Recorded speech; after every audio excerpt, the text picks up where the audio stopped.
Ano katawan diyan natin? Itawag na mga anakan. Una ram na nimo. Ay sumala sumabasa man. Una ram na nimo. Ay.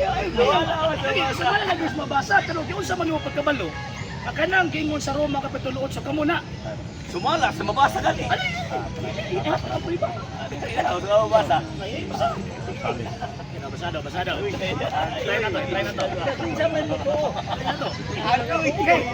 to. Delikado man gud na sila basa libro ni pagkaman dito og sabot. Ginaw. Kada basahon. Gini mabasa gyud. Kana yun, Balik ko kay nablo, ang tunong debate nga. Awa pa sa may utang. Oh, wag pagkakuan ba. Balik. Kita na tayo ko nga libro nga po ito nga. Okay, awa. Basta sa tugban. Roma 8 ka muna. Mga tunibi na ya.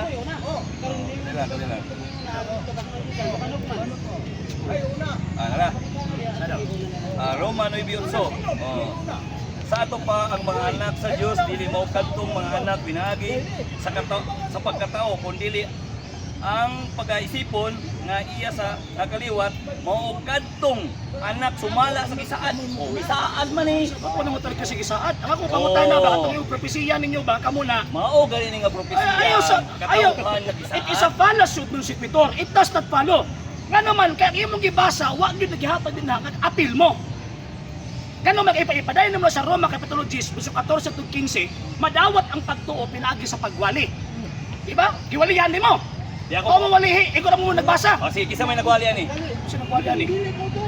Ang pagkutanan nimo, giwalian San din mo. Pablo. San Pablo. Oh. Kisa may giwalian niya mga Katoliko. Ang taga-Roma. Oh, naong nilawot eh. Roma man ay Katoliko. Katoliko. Kabalo ba ka nga San Pablo Katoliko?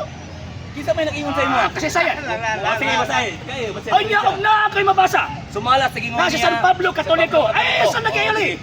Kung na ako'y mabasa, ingon ko sa kasaysayan ha. Alagi. Kung na ako'y mabasa sa kasaysayan na si San Pablo Katoliko, admitahon nimo na kanang Seventh-day Adventist iya siya ba? Basa sa. Ayaw sa. Basa.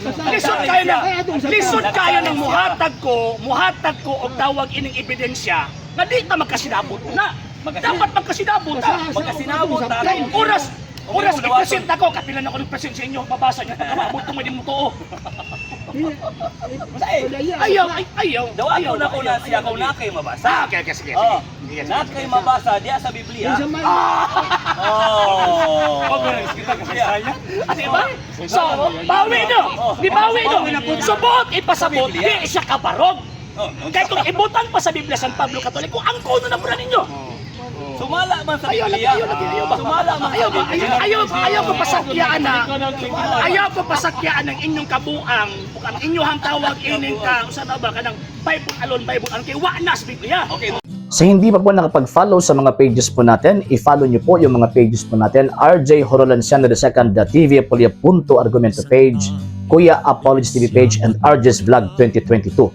And pwede rin po kayo mag-send po dyan ng Facebook stars. And also, sa atin po mga channels, sa hindi po nakapag-subscribe, i-subscribe po ninyo yung mga channels natin, The Lay Catholic, Apologies International Official, RJ Sanado II TV, Kuya Apologies TV, and Barrio Kawayan Religious Forum.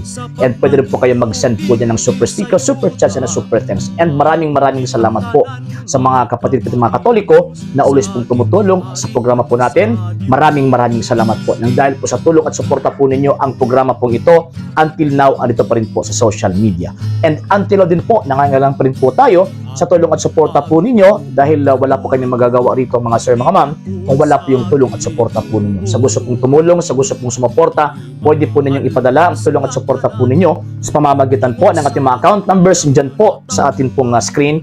And pwede niyo po kaming i-message sa ating pong page kung via remittance po yung papadala po ninyo. Maraming salamat po in advance.